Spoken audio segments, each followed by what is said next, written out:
बहुत बहुत स्वागत है प्यारे बच्चों, एक बार फिर से आज की इस वीडियो में। और आज की ये वीडियो क्लास 12th का आपका जो होम साइंस का सब्जेक्ट है यानी कि गृह विज्ञान का, इसके कल के पेपर के लिए, कल यानी कि 20 दिसंबर 2024 को होम साइंस का आपका जो प्री बोर्ड का एग्जाम होने वाला है बच्चों, इसी की तैयारी के लिए इस वीडियो में हम लेके आए हैं एक और most important sample question paper को, जिसे कंप्लीटली इस वीडियो में हम सॉल्व करके समझने वाले हैं। जी हाँ प्यारे बच्चों, कल आपका होम साइंस का जो प्री बोर्ड एग्जाम होने वाला है, इसी की तैयारी के लिए ये हमारा दूसरा सैंपल पेपर होने वाला है, ठीक है। और इस सैंपल पेपर के अंदर हम जो भी क्वेश्चन को डिस्कस करने वाले हैं बच्चों, वो सारे के सारे क्वेश्चंस मोस्ट इंपॉर्टेंट हैं, सिलेक्टेड हैं, इवन रिपीटेड क्वेश्चंस हैं। इसीलिए इस बात की बहुत ज्यादा संभावना बनती है कि कल के आपके प्री बोर्ड के एग्जाम में यहां से बहुत से क्वेश्चन रिपीट हो सकते हैं,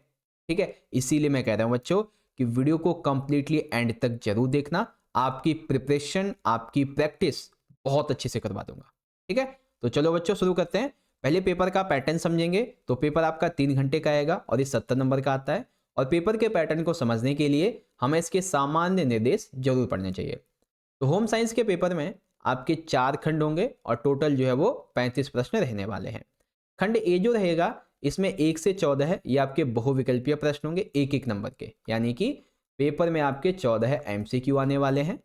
खंड जो आपका बी रहेगा, इसमें 15 से 18 केस आधारित प्रश्न होंगे बच्चों, एक एक नंबर के। खंड सी में दो तरीके के क्वेश्चन है, 19 से लेके 25 ये 2 नंबर के हैं, 26 से 29 ये आपके 3 नंबर के हैं। और खंड डी में भी दो तरीके के, 30 से 33 4 नंबर के क्वेश्चन, 34 से 35 ये जो है ना, ये आपके 5 नंबर के रहने वाले हैं, ठीक है।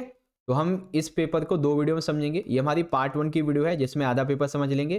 पार्ट 2 का लिंक आपको आई बटन में मिलेगा और डिस्क्रिप्शन बॉक्स में चेक कर लेना फटाफट से, ठीक है। अब जो बच्चे इंग्लिश मीडियम के यहाँ से देख लीजिए, सेक्शन ए में 1 से 14 एमसीक्यू आने वाले हैं। सेक्शन बी में केस बेस्ड क्वेश्चन होंगे 15 से 18 1 मार्क्स के। सेक्शन सी में 19 से 25 2 नंबर के क्वेश्चन होंगे, 26 से 29 3 नंबर के। और सेक्शन डी में 30 से 33 4 नंबर के क्वेश्चन, 34 से 35 5 नंबर के, ठीक है। अब इससे पहले कि आपको मैं सैंपल पेपर समझाना शुरू करूं, आप सभी बच्चों के लिए इंपॉर्टेंट इन्फॉर्मेशन है कि अगर आप सभी बच्चे आने वाले अपने बोर्ड के एग्जाम की तैयारी को और भी बेहतर से बेहतर बनाना चाहते हो, तो आज ही क्लास 12th के लिए हमारे द्वारा तैयार किए गए 15+ सैंपल पेपर्स को आप बाय कर सकते हो। सैंपल पेपर्स को बाय करने के लिए स्क्रीन पे दिए हुए व्हाट्सअप नंबर पे आपको कॉन्टैक्ट करना है, ठीक है। वैसे तो एक सब्जेक्ट का प्राइस है बच्चों 299, लेकिन जब आप ये कोड यूज करोगे टीएसपी 50% ऑफ, तो आपको एक सब्जेक्ट इन जस्ट 149 में मिल जाएगा। और कॉम्बो ऑफर के साथ में आपको 3 सब्जेक्ट 399 में मिल जाएंगे, ठीक है। यानी कि ये जो 4 सब्जेक्ट्स हैं, पॉलिटी, हिस्ट्री, हिंदी, फिजिकल, जो कि हिंदी मीडियम में भी अवेलेबल है और इंग्लिश मीडियम में भी, इनमें से आप कोई 3 खरीदते हो तो आपको ये 399 में मिल जाएगा, ठीक है। तो आज ही जाइए, इनको बाय कीजिए, तैयारी अच्छी कीजिए। बाकी अब हम शुरुआत करते हैं बच्चों अपने आज के इस सैंपल पेपर की। तो चलिए बच्चों, अब हम वीडियो की सैंपल पेपर की शुरुआत करते हैं।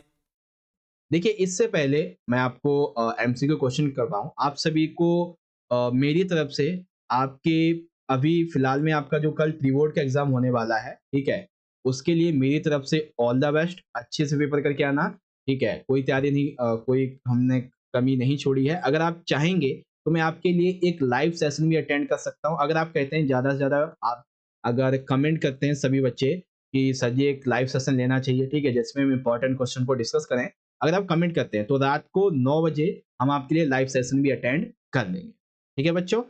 चलिए अब शुरुआत करेंगे। देखिए, सबसे पहला हमारा आज का जो सेक्शन है, आज के इस पेपर का, आज की इस वीडियो का, वो सेक्शन ए यानी कि खंड का है, जिसमें हमारे मल्टीपल चॉइस क्वेश्चन होंगे और टोटल कितने होंगे, 14 एमसीक्यू। तो आपसे एक छोटी सी रिक्वेस्ट है, इन 14 एमसीक्यू क्वेश्चन का जो आंसर है, वो आप मेरे द्वारा आंसर देने से पहले जरूर आंसर करने की कोशिश करना, जिससे कि आपकी प्रैक्टिस हो जाएगी, ठीक है। चलिए, पहला क्वेश्चन देखिए क्या दिया हुआ है बच्चों। यहाँ पे देखिए, आपने बहुत सारे मानक चिन्ह सुने होंगे, जैसे हॉलमार्क हो गया, एगमार्क हो गया, ठीक है, आईएसआई मार्क हो गया। तो इसके बारे में एक क्वेश्चन है, हॉलमार्क का जो मानक चिन्ह है, ये किन चीजों पर मिलता है, यानी कि हॉलमार्क जो है वो बेसिकली हमें किन चीजों पे देखने को मिलता है। तो आप सभी को पता है, हॉलमार्क हमें सोने के आभूषण और चांदी के आभूषण, इन दोनों पे ही देखने को मिलता है। यानी कि ऑप्शन नंबर जो हमारा सी है, ये राइट हो जाएगा। ठीक है, तो हॉलमार्क हमें इन सोने और चांदी के आभूषणों पे देखने को मिलता है। तो what items wear the hallmark standard mark gold jewellery and silver jewellery. ध्यान रखिएगा, ज्वेलरी की बात की गई है। अब आता है यहाँ पे सेकंड क्वेश्चन, थोड़ा ध्यान से देखिएगा। निम्न में से कौन सा भोजन बिगड़ने या फिर भोजन के खराब होने का कारक नहीं है। देखो, कोई भी हमारा जो भोजन है, चाहे दाल चावल वट जो भी हो, वो खराब कब होता है? जब उसमें कीड़े पड़ गए हों, ठीक है, या फिर कोई कीड़ा गिर गया हो, या फिर उसमें नमी का अत्यधिक प्रभाव हो गया हो, या फिर किसी भी प्रकार का रासायनिक पदार्थ जो है उसमें वो लग गया, तब हमारा भोजन खराब हो जाता है। ठीक है, लेकिन नमक लगाना क्या इससे भोजन खराब होता है? बल्कि इससे तो भोजन का स्वाद और ज्यादा बढ़ जाता है ना? तो कौन सा कारक नहीं है? ऑप्शन नंबर ए आपका right. Which of the following is not a factor in food spoilages और destruction? It is salting. Complete. चलिए, क्वेश्चन नंबर थर्ड, ये बहुत ही इजी क्वेश्चन है बच्चों। इस क्वेश्चन का आंसर मैं यहाँ पे नहीं दूंगा, इस क्वेश्चन का आंसर मैं आपको कमेंट बॉक्स में दूंगा। ठीक है, मैं आपसे पूछना चाहता हूं, आपको कमेंट में बताना है, विश्व में खाद्य सुरक्षा दिवस कब मनाया जाता है? ठीक है, विश्व में खाद्य सुरक्षा दिवस कब मनाया जाता है? चलिए मैं आपको ये बता देता हूँ, ये बेसिकली जून में मनाया जाता है। तो अब आप बता सकते हैं कि जून में कब मनाया जाता है, कमेंट में बताना, आंसर आपको पिन मिल जाएगा, देख सकते हैं वहां से। ओके बच्चों, चलिए अब क्वेश्चन नंबर जो 4 है, इस क्वेश्चन से आपके तकरीबन मान लीजिए 4 एमसीक्यू एक साथ कंप्लीट हो जाएंगे। बड़े ध्यान से देखना। क्वेश्चन हमारा ये है, निम्नलिखित में से किसका पूर्ण रूप सही है? तो यहाँ पे हमें पूर्ण रूप की बात की गई है, आइए देखते हैं। सबसे पहला है बच्चों ECCE, ठीक है, यानी कि ECCE इंग्लिश में बोलते हैं इसको early childhood care and education, Hindi में बोलते हैं प्रारंभिक बाल्यावस्था देखभाल और शिक्षा। फिर दूसरा आ जाता है बच्चों यहाँ पे ICDS, ठीक है, क्या बोलते हैं? ICDS, इंग्लिश में इसका मतलब है integrated child development service, Hindi में बोलते हैं समेकित बाल विकास सेवाएं। उसके बाद है NCF, ठीक है, NCF इंग्लिश में बोलते हैं नेशनल करिकुलम फ्रेमवर्क और हिंदी में बोलते हैं राष्ट्रीय पाश्चर्य रूपरेखा। अब यहाँ पे आ जाता है बच्चों IGNOU, यानी कि इग्नू की बात की जा रही है। तो इग्नू की फुल फॉर्म क्या है? Indira Gandhi national open university, ठीक है, इंदिरा गांधी राष्ट्रीय मुक्त विश्वविद्यालय। तो यहाँ पे ये चारों ही जो हमारी फुल फॉर्म्स हैं, जो पूर्ण रूप हैं, वो बिल्कुल सही हैं। तो ऑप्शन कौन सा राइट हो जाएगा? ई वाला हमारा ऑप्शन राइट हो जाएगा। हालांकि पेपर में 4 ही होंगे, लेकिन मैंने यहाँ पे 5 कर दिया। ठीक है, चलिए अब क्वेश्चन नंबर 5 देखिए क्या है। आपकी बहन शारदा ने नैदानिक पोषण और आहारिकी में अभी डिप्लोमा पूरा किया है। बिल्कुल ठीक। निम्नलिखित विकल्पों में से चुनिए जो उसके अपने करियर शुरू करने के लिए उपलब्ध है। तो ये ध्यान रखिएगा, यहाँ पे नैदानिक पोषण और आहारिकी की बात की जा रही है। ठीक है, तो सिंपल सी बात है, वो परामर्शदाता या फिर ECC या फिर कृषि उद्योग में तो जाएगी नहीं, तो वो कहाँ जाएगी? पोषण औषधियों का अनुसंधान और विकास, इसमें अपना करियर को चूज कर सकती है। तो ऑप्शन नंबर सी हमारा यहाँ पे बिल्कुल राइट बैठेगा। ठीक है, इसी तरीके से इंग्लिश में जाएगा तो ऑप्शन सी यहाँ पे आप देख सकते हैं राइट। आगे क्वेश्चन नंबर 6 है, जब बच्चे की ऊंचाई उसकी उम्र के लिए पर्याप्त ऊंचाई से कम होती है तो उसे क्या कहा जाता है? एग्जाम्पल के लिए मान लेते हैं ये एक 10 साल का बच्चा है और इस 10 साल के बच्चे की ऊंचाई जो है वो मिनिमम 4 होनी चाहिए। ठीक है, बट वो 4 की जगह कितनी है? 3 है। तो हम इसको क्या बोलते हैं? इसको हम बोलते हैं बौनापन, अर्थात वो बौना हो रहा है। ठीक है, वो बौना व्यक्ति है, ऐसा बोलते हैं। ठीक है, इसको क्या बोलते हैं? इसको बोलते हैं ड्रॉफिन्स। ठीक है, आगे देखिए क्वेश्चन नंबर 7 क्या है। फैशन की वह शैली जो कम समय के लिए होती है डैश कहलाती है। तो फैशन की उस शैली का क्या नाम है जो कि कुछ ही टाइम पीरियड के लिए रहती है? तो उसको बोलते हैं बच्चों फैट्स। क्या बोलते हैं? फैट्स बोलते हैं। ऑप्शन बी राइट है। ठीक है, ओके। अब क्वेश्चन नंबर 18 जो हमारा 8वां क्वेश्चन है, ये आपके CBSE ने जो सैंपल क्वेश्चन पेपर दिया हुआ है उसमें भी है। ठीक है, अगर आपने वो देखा होगा तो आपको पता होगा। क्वेश्चन ये है, भारत के संविधान का कौन सा अनुच्छेद भारत के सभी नागरिकों के लिए रोजगार से संबंधित मामलों में अवसर की समानता की गारंटी देता है? तो थोड़ा ध्यान से समझो। हमारे संविधान में जो समानता का अधिकार है वो अनुच्छेद 14 से लेके 18 में दिया गया है, जो कि हमारा पहला मौलिक अधिकार है। तो यहाँ पे 26 और 36 ये तो हट ही जाते हैं, है ना। अब बचते हैं 16 का दूसरा, 16 का पहला। तो रोजगार से संबंधित जो भी बातें हैं वो दी गई हैं अनुच्छेद 16 के पार्ट 1 में। ठीक है, ऑप्शन नंबर डी आपका यहाँ पे बिल्कुल सही है। इसी तरीके से इंग्लिश में देखेंगे तो ऑप्शन डी हो। क्वेश्चन नंबर 9 का यहाँ पे अब हमें मिलान करना है। मिलान में सबसे पहले बच्चों अवलोडन। ठीक है, तो अवलोडन बेसिकली क्या करता है, ये कपड़ों की धुलाई की एक विधि है। ठीक है, यानी कि पहले का हमारा यहाँ पे बी आ जाएगा। उसके बाद इस्त्री करना, तो इस्त्री करने से क्या होता है कि सिलवटों जो सिलवटें होती है वो समतल हो जाती है, यानी कि दूसरे का हमारा ए हो जाएगा। फिर जल निष्कासन से क्या होता है, जल निष्कासन ये बेसिकली एक चक्रण है, ये भी ठीक है। तो इससे क्या हो जाता है, तीसरे का सी हो जाता है। फिर चौथा है धोबी घाट, तो ये क्या होते हैं, ये धुलाई के लिए कुछ विशिष्ट स्थान होते हैं जहाँ पे धुलाई की जाती है। धुलाई वो मारपीट वाली नहीं, कपड़ों की धुलाई की जाती है। ठीक है, तो चौथे का हमारा डी हो जाएगा। देखते हैं किसमें है, पहले का बी, ये रहा देखो सी वाला जो हमारा ऑप्शन है, पहले का बी, दूसरे का तीसरे का सी, चौथे का डी, ये हमारा बिल्कुल यहाँ पे राइट हो जाएगा। ठीक है, इसी तरीके से इंग्लिश में पहले का आपका यहाँ पे बी हो जाएगा, दूसरे का आपका यहाँ पे ए हो जाएगा, इसका सी है, इसका भी डी है, तो ऑप्शन सी राइट है। ठीक है बच्चों, आ रहा है समझ में। आगे क्वेश्चन नंबर 10 ध्यान से समझिएगा।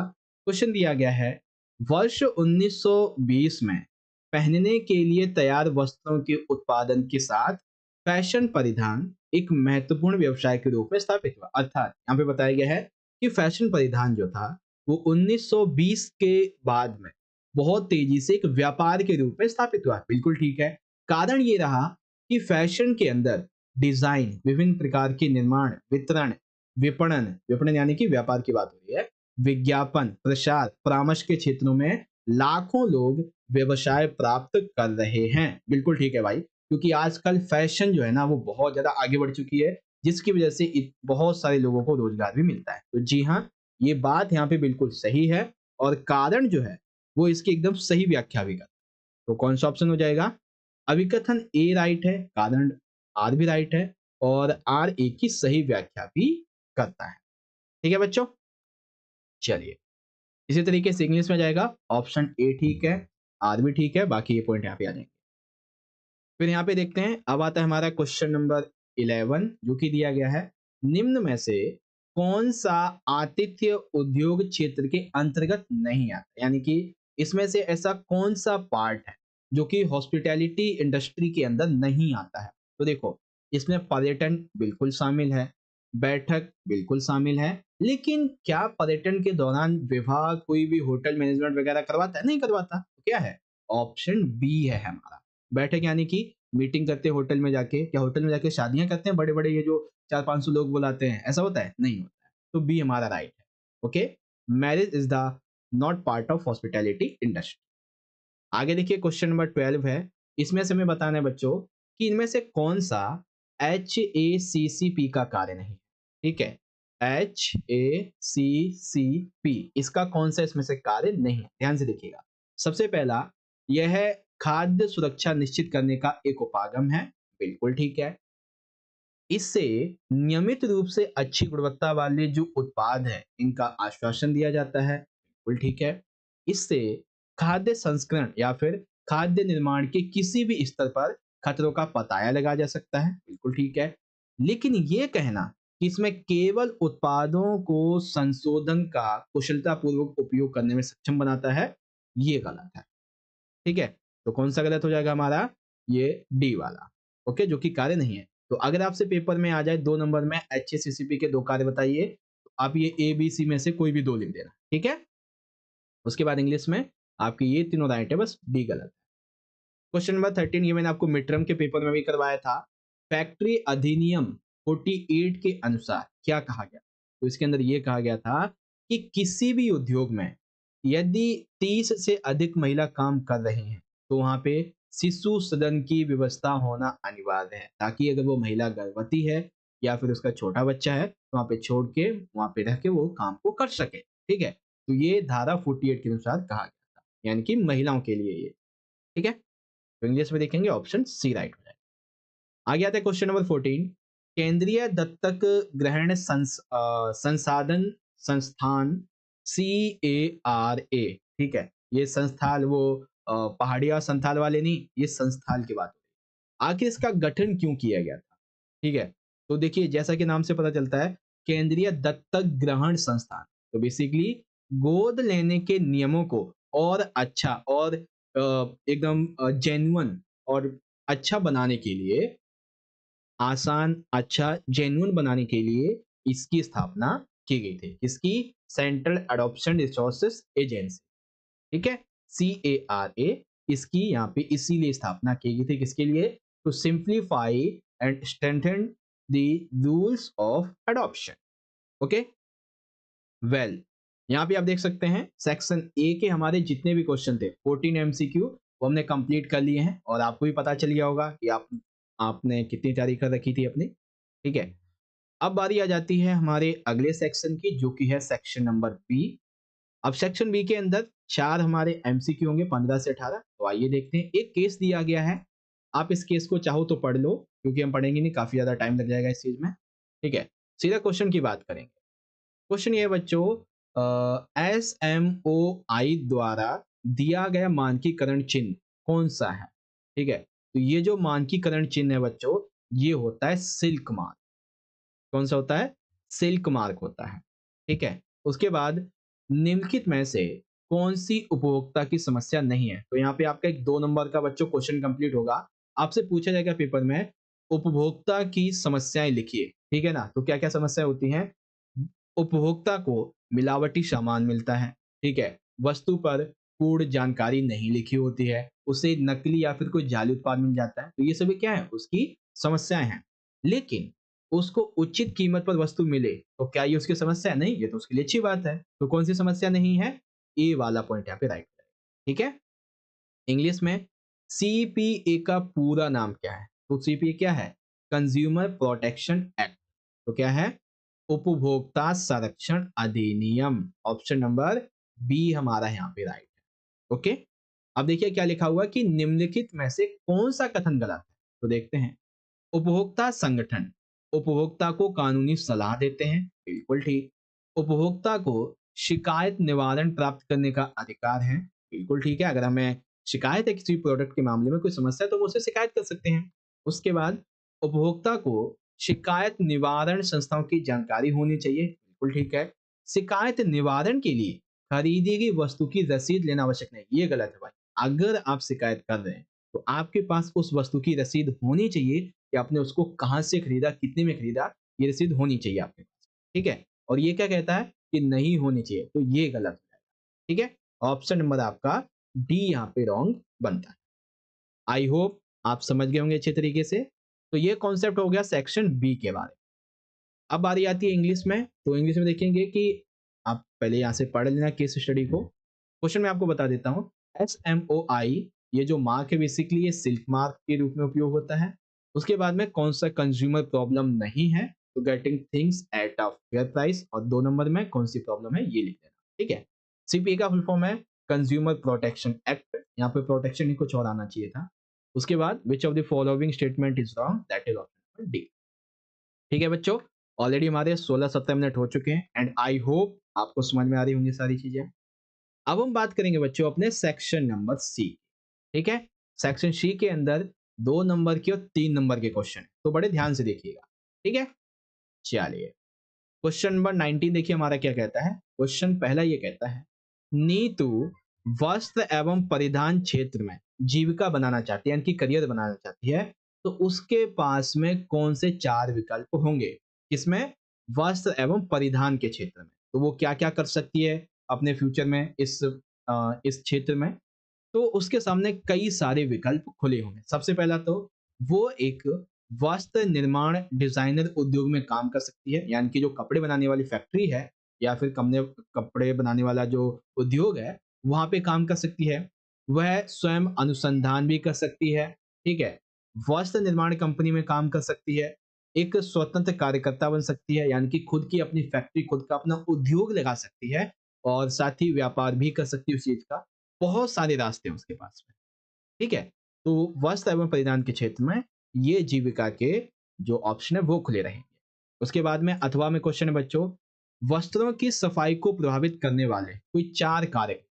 तो वस्त्रों की सफाई को प्रभावित करने वाले कौन से 4 कारक होते हैं? देख सकते हैं। सबसे पहला है बच्चों, वस्त्र का जो रेशा है, ठीक है ना, उसकी मात्रा और धागे का प्रकार। अर्थात जैसे मान लेते हैं ऊनी रेशा है, नायलॉन है, तो ये डिपेंड करता है कि वस्त्र की सफाई कैसे करनी है। ठीक है, नायलॉन का है तो अलग तरीके से, और ऊनी है तो अलग तरीके से, रायोन है तो अलग तरीके से, कपास का है तो अलग तरीके से, और धागा भी मैटर करता है। उसके बाद वस्त्र को आखिर बनाया कैसे गया था वो भी डिपेंड करता है। जैसे कि कोट पैंट है, ठीक है, तो कोट की धुलाई थोड़ी ड्रैगलिंग करके अलग तरीके से की जाती है। नॉर्मली हमारे पैंट टी शर्ट होते हैं, उसकी धुलाई तो हम ब्रश से रगड़ रगड़ के करते हैं, है ना। तो निर्माण की तकनीक, वस्त्र के निर्माण की, ये भी डिपेंड करती है। वस्त्र पर की गई परिसज्जा, साथ ही वस्त्र का विशेष उपयोग भी डिपेंड करता है। ठीक है, तो ये पॉइंट रहे आपके, जो कि यहाँ पे आपको पता चल गए होंगे। तो क्वेश्चन नंबर 19 के ये दोनों पार्ट थे, जो कि आई होप अच्छे तरीके से समझ में आए होंगे। इंग्लिश मीडियम में इन्हीं क्वेश्चन को देखेंगे। Neetu wants to make a living in the textile and appears sector. तो कौन कौन से ऑप्शन होंगे उसके सामने? ये 4 ऑप्शन है। Right any 4 factors affecting the cleanliness of clothes.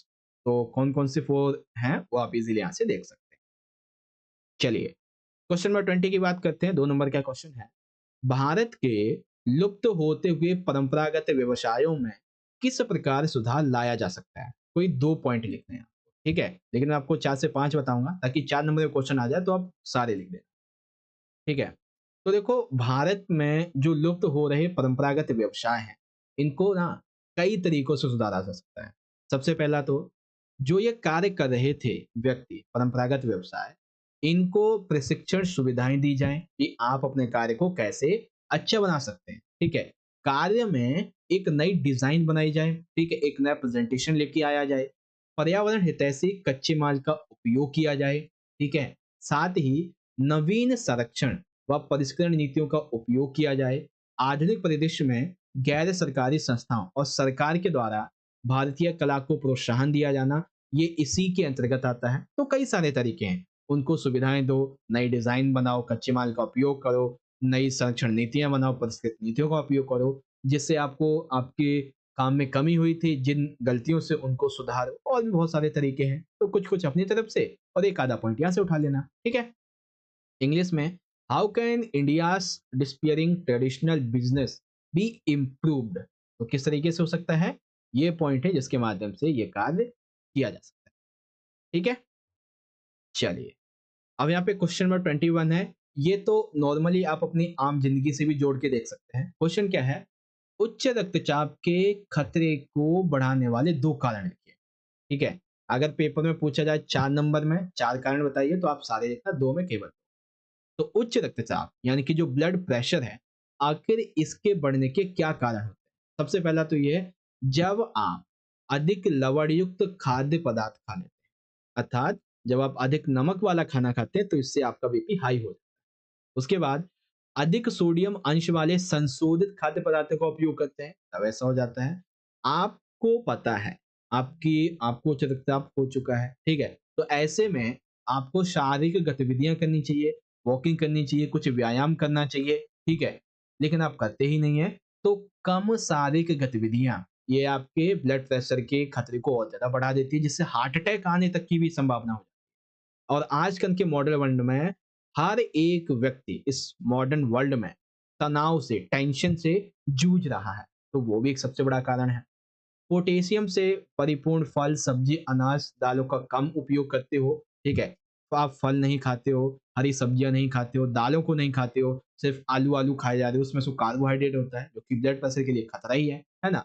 तो वही चीज है, पोटेशियम से परिपूर्ण फल, सब्जी, अनाज, दाल, इनका आप उपयोग नहीं करते, इसीलिए ब्लड प्रेशर बढ़ता है।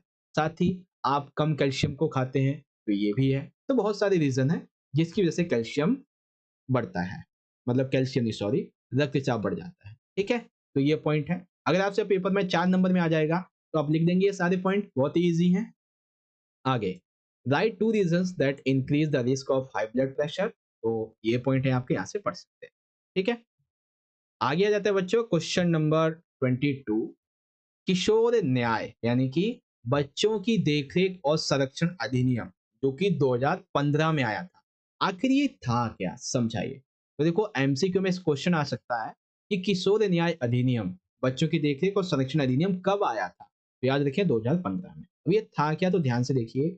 यह एक ऐसा नया अधिनियम था जो जघन्य अपराध करने वाले 16 से 18 साल के किशोर पर उसी तरह मुकदमा चलाने की अनुमति देते हैं जैसे किसी बालिग पर चलाया जाए।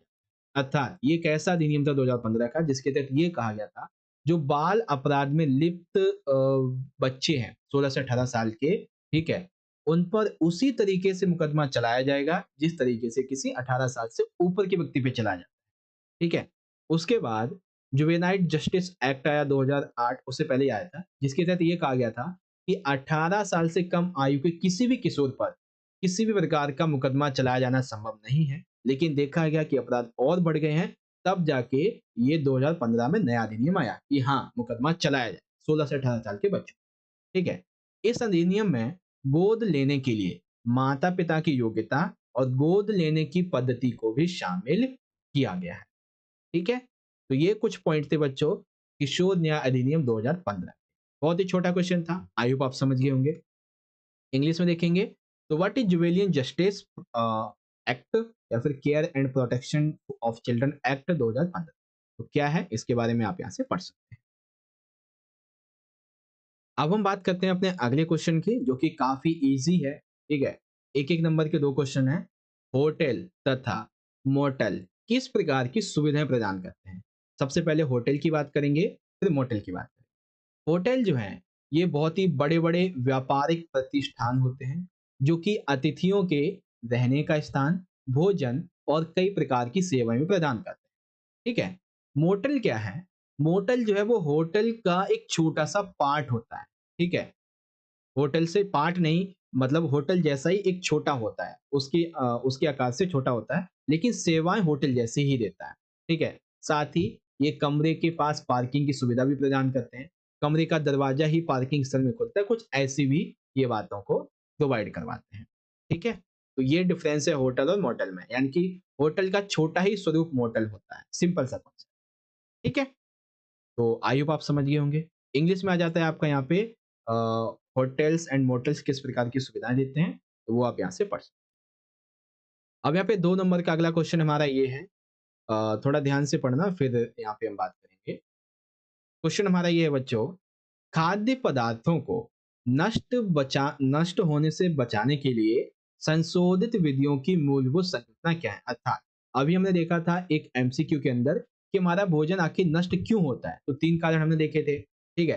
तो अब उस नष्ट होते हुए भोजन को बचाने के लिए कौन कौन सी विधियां हो सकती हैं। तो सबसे पहला ये है कि ऊष्मा का अनुप्रयोग करना। ठीक है, क्योंकि कई बार क्या होता है कि जो खाना होता है उसको हम जब गर्म करते हैं तो वो सड़ जाता है। ठीक है, जैसे सुबह का खाना है, ठीक है, 24 घंटे बाद आपने सुबह दोबारा गर्म किया तो वो सड़ने जैसा लगता है। ठीक है, लेकिन अगर आप उसको वैसे ही खाएंगे तो ज़्यादा दिक्कत नहीं होती। उसके बाद जल को हटाना, भंडारण के समय कम ताप रखना, पीएच का मान कम होना, ऑक्सीजन और कार्बन डाइऑक्साइड की उपलब्धता पर नियंत्रण करना, इन तरीकों से हम क्या कर सकते हैं, हम उससे बचा सकते हैं। ठीक है। उसके बाद खाद्य गुणवत्ता, खाद्य सुरक्षा, खाद्य गुणवत्ता और बचाव को बढ़ावा देने वाले शोध व व्यापार को सरल बनाने के लिए कौन कौन से संस्थान प्रमुख भूमिका निभा रहे हैं। ध्यान से देखो, भोजन की सुरक्षा के लिए, भोजन की गुणवत्ता को बनाए रखने के लिए, भोजन को बचाने के लिए, उसको बढ़ावा देने के लिए, भोजन के शोध, भोजन के व्यापार को और सरल बनाने के लिए, इन सभी कार्यों के लिए किस प्रकार के संस्थान भूमिका निभा रहे हैं। तो कौन कौन से संस्थान भूमिका निभा रहे हैं। सबसे पहला आप सभी को पता है WTO, उसके बाद कोडेक्स एलिमेंट्रेरियस आयोग CAC, अंतरराष्ट्रीय मानकीकरण संगठन ISO, ये दो निभा रहे हैं। ठीक है। तो ये कॉन्सेप्ट है आपका जो कि आपको यहाँ पे पता चल गया। आगे इंग्लिश में देखेंगे तो आप देख सकते हैं कि खाने को बचाने के लिए ठीक है कौन कौन सी नीतियां अपनाई जाती हैं। उसके बाद जो इंस्टीट्यूशंस का मेन रोल है वो क्या क्या है, वो आप इजीली यहाँ से देख सकते हैं। ओके, चलिए 2 नंबर का एक आखिरी क्वेश्चन, एक सेकंड, एक बार सामान्य निर्देश में देखते हैं। ठीक है, 26 से 29 हैं 3 नंबर के, है ना? ओके, ये 26 रहा। चलिए, ये 25 आपका 2 नंबर का है वैसे तो, लेकिन हमने 3 नंबर जितना लिखा हुआ है, ठीक है? आप क्वेश्चन को समझिए। क्वेश्चन ये है, प्रारंभिक बाल्य अवस्था में सामाजिक विकास किस तरह से होता है? तो आइए समझते हैं। देखिए, जब बच्चा छोटा होता है, तो वो अपने परिवार में, खास करके अपने माता-पिता और भाई-बहन के साथ में एक लगाव विकसित करने लगता है, साथ ही अपने दादा-दादी के साथ। ठीक है? वह धीरे-धीरे करके अपने परिवार के सदस्यों को पहचानना लगता है। आपके घर में एक छोटा-सा बच्चा है, ठीक है? वो धीरे-धीरे पहले तो अपने माता को पहचानता है, फिर पिता को, फिर भाई-बहन को धीरे-धीरे पहचानने लगता है, फिर दादा-दादी को भी पहचानने लगता है। तो ऐसे करके वो अपने परिवार के सदस्यों को पहचानने लगता है। बच्चा उन लोगों के बीच में अंतर करना सीख जाता है, जिन्हें वह पहचानता है और जो उसके लिए अपरिचित है। इससे इसीलिए कई बार ऐसा होता है कि जब कभी मासी, बुआ, चाचा, ताऊ कोई भी आते हैं घर पे उनको देखने के लिए गोद में लेते हैं तो बच्चा रोने लगता है। तो उसे लगता है कि ये तो हम मैं तो इसे जानता ही नहीं, ये तो अपरिचित है और वो अपने परिचित यानी कि माता-पिता, भाई-बहन इसके पास जाने के लिए रोने लगता है। ठीक है? 8 से लेके 12 माह का बच्चा अनजान व्यक्ति के प्रति भय प्रदर्शित करता है। 12 माह के बच्चे को अपनी माँ के साथ अतिरिक्त लगाव होता है और उनके आसपास ना होने पर वह रोने लगता है। धीरे-धीरे वह समझ जाता है कि माँ दूसरे कमरे में जाने पर माँ लुप्त नहीं हो जाएगी। ठीक है? तो इस प्रकार से प्रारंभिक बाल्यावस्था में बच्चे का सामाजिक विकास होता है। पहले वो परिवार को जानता है, फिर अंतर करना शुरू कर देता है, फिर समझ जाता है कि हाँ, माँ दूसरे कमरे में जाने पर लुप्त नहीं हो जाएगी। ठीक है? इंग्लिश में देखेंगे, how does social development अक्यर in early childhood? तो आपके ये पॉइंट। ओके, 2 नंबर के क्वेश्चन 19 से लेके 25 ये हमने कंप्लीट कर लिए। अब हम बात करेंगे 26 से लेके 29 तक के अपने 3 नंबर के क्वेश्चन की। काफ़ी इंपॉर्टेंट है, बड़े ध्यान से देखना। चलिए, क्वेश्चन नंबर 26 क्या कहता है देखिए, क्वेश्चन में कहा गया है, अपने तर्क के द्वारा यह स्पष्ट कीजिए कि आज के आधुनिक समय में महिलाओं को परिवार और समाज में पहचान कैसे मिले। यानी कि आपको वो तरीके बताने हैं अपने हिसाब से जिसके माध्यम से वर्तमान में जो महिलाएं हैं इनको परिवार में और समाज में पहचान मिले, ठीक है, इनका सम्मान हो। तो ऐसे बहुत सारे तरीके हैं। सबसे पहला तरीका देखो पता है क्या है?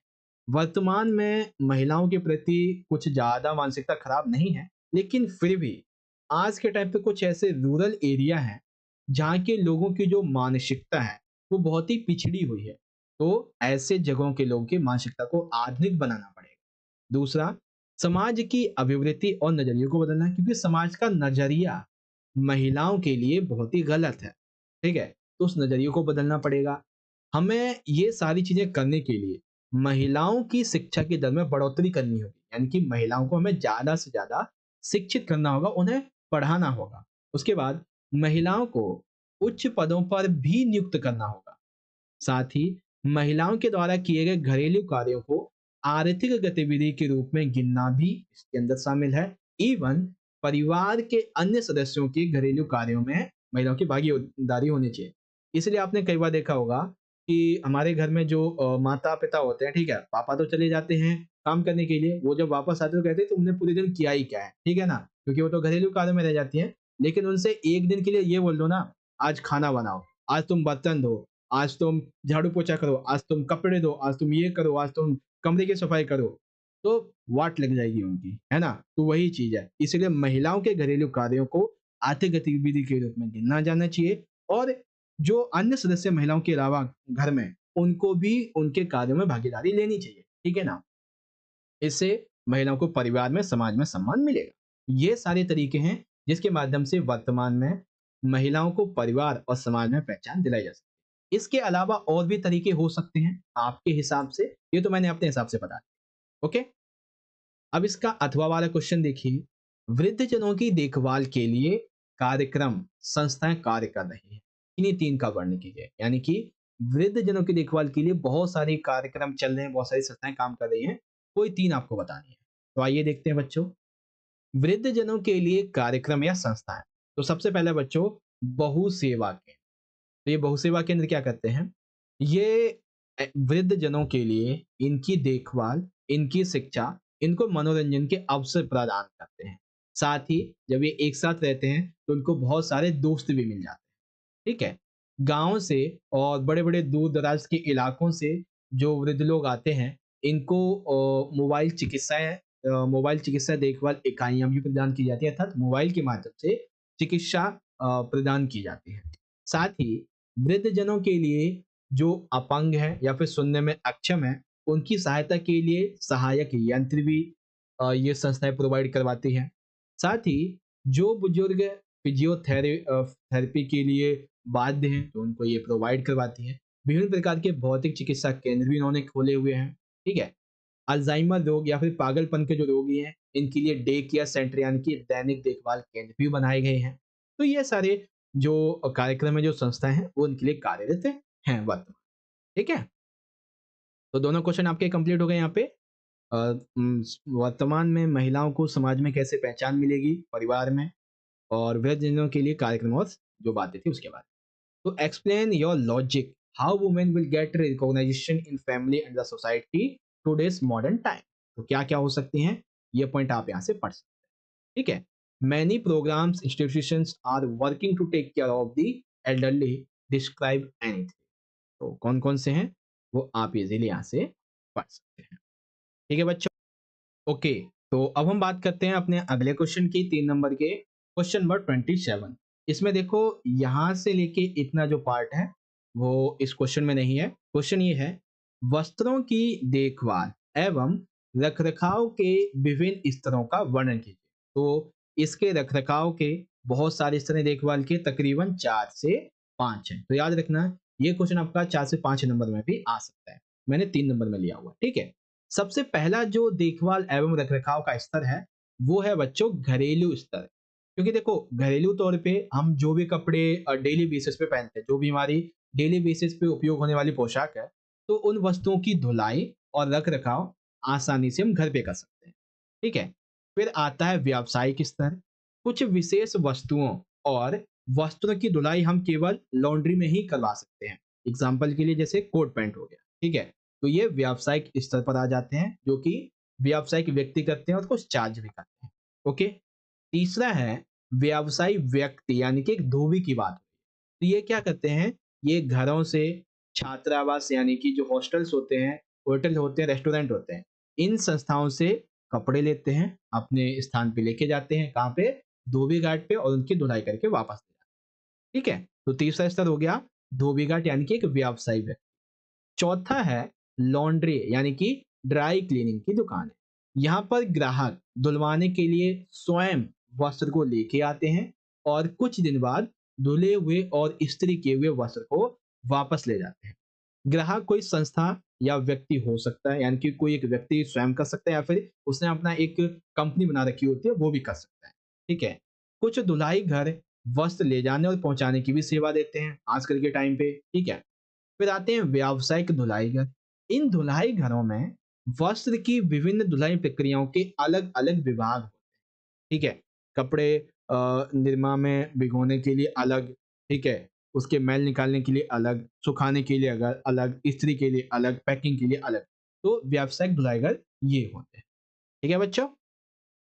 तो ये कॉन्सेप्ट था बच्चों, जो कि आपको पता चला कि 3 जो वस्तुओं की देखभाल एवं रखरखाव के विभिन्न स्तर हैं, उसके बारे में ये बात है।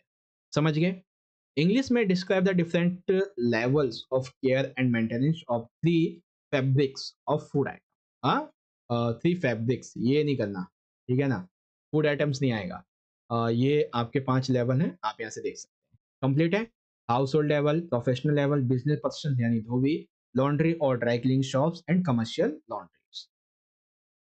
आगे क्वेश्चन नंबर 28, जो कि बहुत ही आसान है आपके लिए। क्वेश्चन क्या है? मान लीजिए आप एक उपभोक्ता हैं, ठीक है? तो मान के लीजिए यहाँ पे नाम ही दे दिया गया। एक उपभोक्ता के रूप में सीमा ने जो बिजली की इस्त्री पिछले महीने ही खरीदी थी, यानी कि एक प्रेस जो थी वो उसने पिछले महीने खरीदी थी, अब वो खराब हो गई है। तो इस संदर्भ में सीमा यानी कि एक उपभोक्ता के 3 अधिकार व 3 दायित्व लिखिए, ठीक है? तो सबसे पहले सीमा यानी कि हम उपभोक्ताओं के 3 अधिकार क्या हैं? सबसे पहला, जो हमने वस्तु खरीदी है उसकी हमें सुरक्षा का अधिकार है। कितना टाइम पीरियड होता है? 6 महीने का, 1 साल का। साथ ही हमें सूचित किए जाने का अधिकार है, एवं हम शिकायत कर सकते हैं और शिकायत के निवारण प्राप्त करने का भी अधिकार। ठीक है। अब दायित्व क्या होते हैं एक उपभोक्ता के या फिर सीमा के भी कह सकते हैं। तो सबसे पहला दायित्व ये होता है कि जब हम किसी चीज को खरीदने के लिए जाएं तो हम खरीदने से पहले लेबल यानी कि जो ब्रोशर होता है उस पर दी गई पूरी जानकारी को पढ़ें। ठीक है, हम देखें कि हम जो प्रेस या फिर कोई भी प्रोडक्ट खरीद रहे हैं उस पर जो इन्फॉर्मेशन दी गई क्या वो एक्चुअल में सही है। ठीक है। उसके बाद हमें उस प्रोडक्ट के मानकीकरण चिन्ह यानी कि ISI वाली जो स्त्री है वो खरीदनी चाहिए, यानी कि प्रोडक्ट के हिसाब से। जैसे भी हमने देखा था गोल्ड और सिल्वर, ठीक है, यानी कि सोने चांदी पे हॉलमार्क होता है। ठीक है, बिजली या फिर इलेक्ट्रॉनिक्स पे ISI मार्क होता है। तो हमें मानकीकरण चिन्ह वाली जो वस्तु है वो खरीदनी चाहिए। खरीदते समय हमें किसी भी प्रोडक्ट का लाइक स्त्री का पक्का बिल लेना चाहिए और इस बिल को हमें संभाल कर रखना चाहिए। जब हम शिकायत करेंगे तो ये हमारे बहुत काम आएगा। ठीक है। तो ये कॉन्सेप्ट था आपका जो कि आपको पता चलेगा क्वेश्चन नंबर 28 का। ये 3 अधिकार हैं और ये 3 दायित्व हैं। ओके। इंग्लिश में देख लेंगे। As a consumer the electronic iron which Seema had purchased last month has now got damage. In this context right 3 rights and 3 responsibilities of a Seema और अ कंज्यूमर। तो ये आपके राइट्स हैं और ये आपकी रिस्पॉन्सिबिलिटीज। ओके। चलिए अब 3 नंबर का आखिरी क्वेश्चन है जिसमें हमारे 2 क्वेश्चन हैं। सबसे पहला है क्वेश्चन नंबर 29 का पहला ये है बच्चों, खाद्य पदार्थों के वर्गों का वर्णन कीजिए। तो खाद्य पदार्थ 3 प्रकार के होते हैं। ठीक है, कौन कौन से सर जी? सबसे पहला है विकार्य खाद्य पदार्थ। बेसिकली ये ऐसे खाद्य पदार्थ होते हैं जो कि 1-2 दिन में ही खराब हो जाते हैं। जैसे कि आप दूध को गर्म करके रख दीजिए तो ये भी खराब हो जाएगा। दही आप लेके आते हैं इसको पैकेट से निकाल के रख दीजिए तो 1-2 दिन में ये भी खराब हो जाएगा। आप कोई मांस वगैरह बनाते हैं तो वो भी सड़ने लगता है, खराब हो। फिर आते हैं आद्य विकार्य पदार्थ। ये ऐसे पदार्थ होते हैं जो कि 1-2 सप्ताह तक एकदम सही हालत में रहते हैं। जैसे कि कोई किसी प्रकार का फल है या फिर कोई सब्जी है जो कि कई हफ्तों तक चल जाती है। ठीक है। साथ ही रूपांतरित तने वाली फसलें अर्थात जैसे कि आलू हो गया, प्याज हो गया। ठीक है, जो कि रूपांतरित कर सकते हैं। अर्थात आपने देखा होगा कई बार सर्दियों में क्या होता है कि जो प्याज होता है और आलू होता है उसमें से ना किल्ले निकल आते हैं। ठीक है ना, उसमें से एक पौधे जैसा कुछ निकलने लगता है। ठीक है, तो क्या दर्शाता है ये रूपांतरित तने वाले को दर्शाता है। तो ये चीजें 2 से 4 हफ्ते महीने भर भी चल जाती हैं। ठीक है। उसके बाद आते हैं अविकार्य पदार्थ। ये ऐसे पदार्थ हैं जो कि पूरे वर्ष भर खराब नहीं होते, जैसे अनाज, दालें और तिलहन। ध्यान से समझ लेना, एकदम आसानी तरीके से एक बार समझा देता हूँ आपको। देखो, सबसे पहले विकार्य खाद्य पदार्थ जो कि 1-2 दिन में ही खराब हो जाते हैं, जैसे दूध, दही, मछली या फिर खाना हो गया हमारा बना हुआ। आधे विकार्य पदार्थ जो कि 1-2 सप्ताह तक चल जाते हैं और अविकार्य पदार्थ जो साल तक चलते हैं, जैसे अनाज, दाल या तिलहन, इस प्रकार से। ठीक है। उसके बाद में दूसरा क्वेश्चन, होटल के प्रमुख कार्यालय का क्या महत्व है? ठीक है, यानी कि होटल का जो फ्रंट ऑफिस होता है, हेड ऑफिस जो होता है, इसका क्या इंपॉर्टेंस है? तो होटल के प्रमुख कार्यालय का इंपॉर्टेंस ये है। सबसे पहला, होटल का प्रमुख कार्यालय वह विभाग है जहां अतिथि का आगमन होता है और वह पहली बार अतिथि उद्योग के कर्मचारियों के संपर्क में आता है। ठीक है, क्योंकि सारी जानकारी उसे प्रमुख कार्यालय पर ही देनी होती है और लेनी होती है। ठीक है। प्रमुख कार्यालय किसी भी होटल का एक केंद्र बिंदु होता है, क्योंकि संगठन, कार्यालय होटल का संगठन और अतिथि और संगठन के बीच अच्छे संबंध विकसित करने और विभिन्न प्रकार की सेवाएं देना, ये इसका कार्य होता है। ठीक है, यानी कि ये मैनेज करता है सारी सेवाओं। अतिथि चक्र सामान्यतः प्रमुख कार्यालय के क्षेत्र में आता है और जब वो वापस जाता है तो फीडबैक देके भी यहीं पे जाता है। ओके। इसी तरीके से इंग्लिश में describe the categories of food items. तो 3 प्रकार की होती हैं, प्रेशराइबल, सेमी प्रेशरेबल एंड नॉन प्रेशराइबल। ठीक है। And what is the importance of head office in hotel? तो क्या क्या इंपॉर्टेंस है आप इजीली यहां से पढ़ सकते हैं। ओके। ओके, तो इस तरह से प्यारे बच्चों मेरे साथ मिलके आप सभी ने पिछले 40 से 45 मिनट के अंदर क्लास 12 के अपने होम साइंस के कल के पेपर के लिए, कल के प्री बोर्ड के एग्ज़ाम के लिए जो आपका दूसरा सैंपल पेपर था इसको कंप्लीट कर लिया है। अब दूसरे सैंपल पेपर के कुछ क्वेश्चंस हमारे रह गए हैं तो उसे आपको मैं पार्ट 2 की वीडियो में समझाऊंगा। ठीक है, पार्ट 2 का लिंक आपको मैं दोबारा बता दूं, वीडियो के डिस्क्रिप्शन बॉक्स में भी मिल जाएगा आपको, और यहाँ पे आई बटन में प्लेलिस्ट का लिंक होता है, उसमें भी मिल जाएगा। ठीक है, तो बस आज की इस वीडियो के लिए इतना ही। आप सभी को ये वीडियो अच्छी लगी हो तो फटाफट से इस वीडियो को एक प्यारा सा लाइक जरूर कर दें बच्चों, क्योंकि आपका एक लाइक हमें बहुत मोटिवेट करता है ऐसी वीडियोस को बनाने के लिए। साथ ही अपने सभी दोस्तों के साथ में इस वीडियो को ज़्यादा से ज़्यादा शेयर भी कर दीजिए, ताकि वो भी ज्वाइन वो उन्हें भी उनकी भी तैयारी हो सके। और सभी बच्चे ईमानदारी से कमेंट बॉक्स में मुझे अपना फीडबैक जरूर देके जाएं कि जो आपको हम ये सैम्पल क्वेश्चन पेपर करवा रहे हैं, इसके जो भी क्वेश्चन है, जो भी कंटेंट है, क्या वो आपको अच्छी से समझ में आ रहा है या नहीं। ठीक है, ताकि मुझे भी पता चले कि हमारी मेहनत कैसी रंग ला रही है, कैसी नहीं। बाकी चैनल पे अगर आप पहली बार आ गए हैं तो फटाफट से चैनल को सब्सक्राइब कर लीजिए ऐसी वीडियोस को पाने के लिए।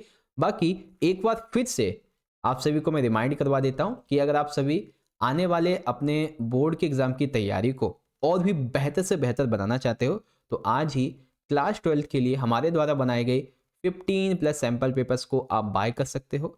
सैम्पल पेपर्स को बाय करने के लिए स्क्रीन पे दिए हुए व्हाट्सअप नंबर पे आपको कांटेक्ट करना है।